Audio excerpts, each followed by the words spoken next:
Jose Melena. On a sunny morning, in 2012, Jose Melena, a 62-year-old man, woke up full of energy, ready to head to work. Jose arrived at the Bumblebee Tuna factory, thinking it was just another normal day. What he didn't know was that he was about to become the most horrifying can of tuna in history. The reason? The factory used a massive industrial pressure cooker, more than 10 meters long, literally the size of a school bus. This giant machine was used to cook and sterilize tons of tuna at once. Jose began his usual maintenance routine and crawled inside the enormous oven to clean it. At that exact moment, a co-worker arrived, with absolutely no idea that Jose was still inside. The worker loaded the chamber with 6 tons of tuna, sealed the door shut, and activated the cooking cycle. Inside the furnace, the temperature climbed to 230 degrees Celsius. The man and the fish were trapped together for nearly 2 full hours. Imagine the terror.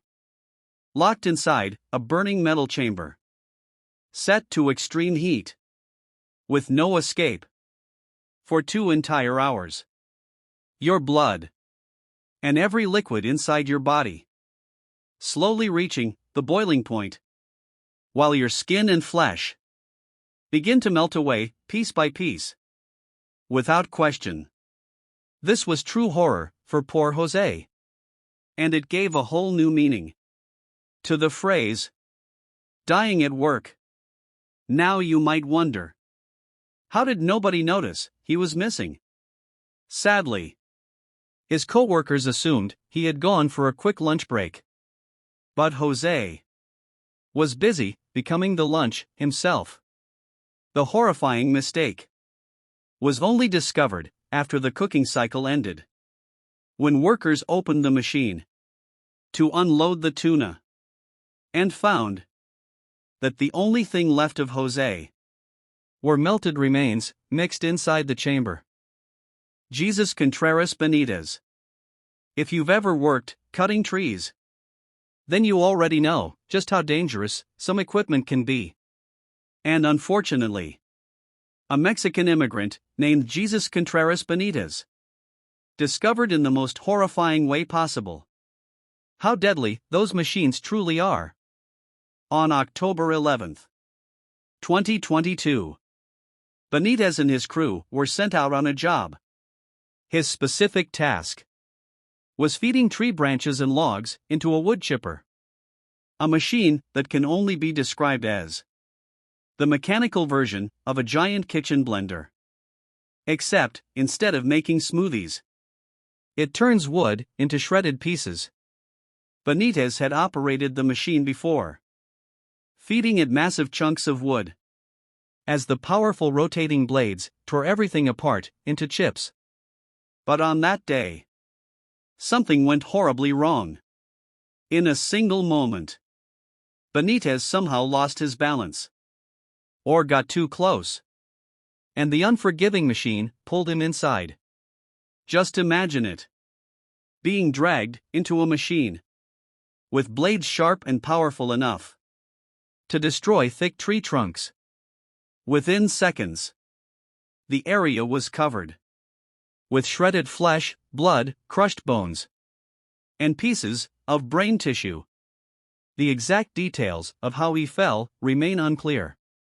But accidents like this can happen in less than a second, like slipping on a wet surface, except with consequences far more horrific. Kaiser Carlisle. We all know accidents happen all the time.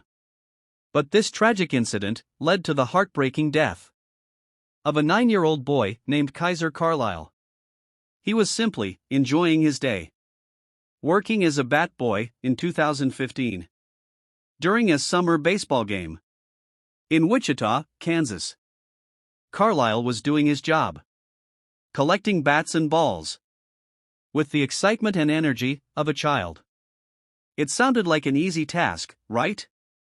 But sadly, That job turned out to be more dangerous than anyone could have imagined. On that hot afternoon, Carlisle was working near the team bench when a player, standing in the on-deck circle, the area where batters warm up before their turn, decided to practice a full-power swing. But tragically, instead of cutting through the air, the bat swung directly toward Carlisle. Even though all bat boys were required to wear helmets, it did almost nothing to protect him, because the force of a baseball bat during a full swing can be nearly 10 times stronger than the impact of a hammer, and far faster. The hit shattered the helmet and crushed his fragile skull. Carlisle was rushed to the hospital immediately, but he died the following day from severe head injuries.